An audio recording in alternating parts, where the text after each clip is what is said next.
इंसान जिस सबसे बड़ी त्रासदी से गुजर रहा है वो बस यही है, उनकी इंद्रियां उन्हें एक तरफा बोध देती हैं।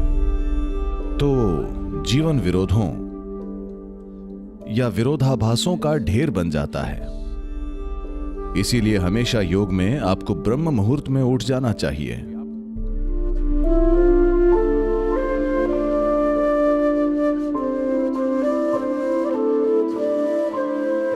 देखिए,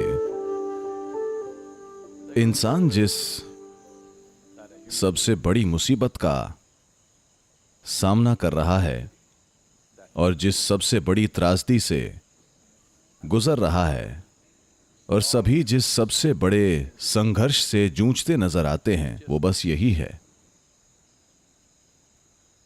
उनकी इंद्रियों से एक तरफा बोध होता है। अगर आप ये देखते हैं तो वो नहीं देख सकते, आप रोशनी देखते हैं तो अंधकार नहीं देख सकते, आप ध्वनि सुनते हैं तो मौन नहीं सुन पाते। तो जीवन विरोधों या विरोधाभासों का ढेर बन जाता है। इन विरोधाभासों से गुजरते हुए अपना रास्ता ढूंढना कितना कष्ट है, विश्वास नहीं होता। कितना भ्रम और कितना संघर्ष है।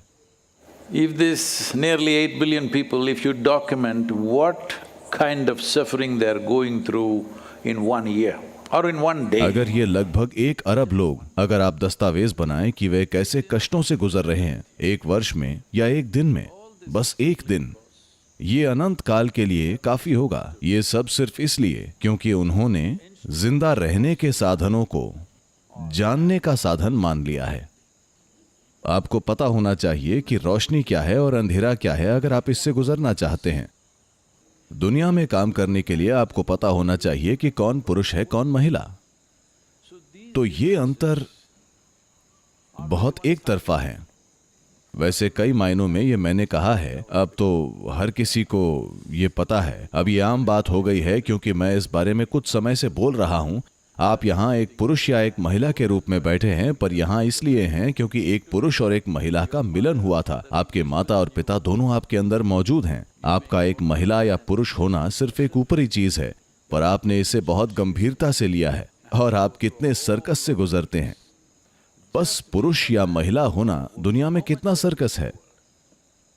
रोशनी और अंधेरे को भूल जाइए, वो ज्यादा पेचीदा है। लिंग सबसे आसान चीज है, लेकिन कितना संघर्ष है, समाज में कितना भ्रम है। इस गलत फहमी के बारे में कितने धर्म और शास्त्र लिखे जा रहे हैं लगातार। बात सिर्फ ये है, आप सोचते हैं कि प्रकाश और अंधेरे के बीच 2 अलग अलग दुनिया हैं, क्योंकि ऐसा ही दिखाई देता है। दिन में दुनिया एक तरह की लगती है, दुनिया दिन में अलग दिखती है। रात के दौरान दुनिया बिल्कुल अलग दिखती है, लेकिन ऐसा नहीं है, दुनिया एक ही है। मुझे लगता है कि आप इस चीज को कुछ हद तक संध्या काल में अनुभव करते हैं। इसलिए सूरज निकलने से पहले उठना हमेशा महत्वपूर्ण होता है, क्योंकि आपको कुछ भी करना नहीं है। अगर आप सिर्फ सतर्क रहकर देखते हैं तो धीरे धीरे आपका बोध बढ़ता जाएगा। इसीलिए हमेशा योग में आपको ब्रह्म मुहूर्त में उठ जाना चाहिए, क्योंकि तब संध्या शुरू होती है। संध्या काल में अगर आप जागे रहें तो आप अनुभव करेंगे कि इंद्रियों के गलत बोध के कारण आपके मन ने चीजों में फर्क किया है। ये बात आपके अंदर समा जाएगी। ऐसा कब होता है? कब?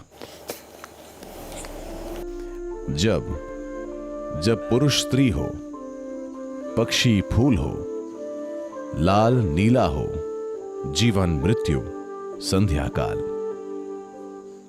ये कविता आपने कब लिखी? कब?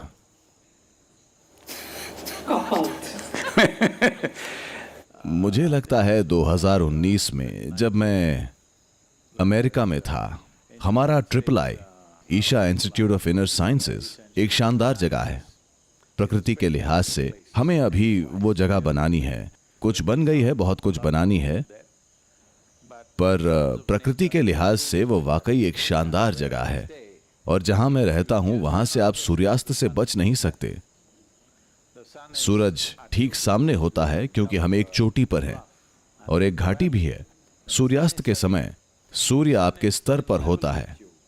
ऐसा आमतौर पर समुद्र किनारे पर होता है, वहां भी थोड़ा सा ऊपर नीचे होता है। यहां सूर्यास्त के समय सूर्य आपके नीचे होता है, तो आप चाहकर भी सूर्यास्त से बिल्कुल नहीं बच सकते। तो जब मैं सूर्यास्त देख रहा था तब मैंने देखा कि कोई भी इस चीज पर ध्यान नहीं दे रहा है। मैं सूर्यास्त की शोभा की बात नहीं कर रहा हूं। सूर्यास्त में एक स्पष्ट बदलाव होता है जहां ये और वो नहीं होता, बस ये और ये होता है।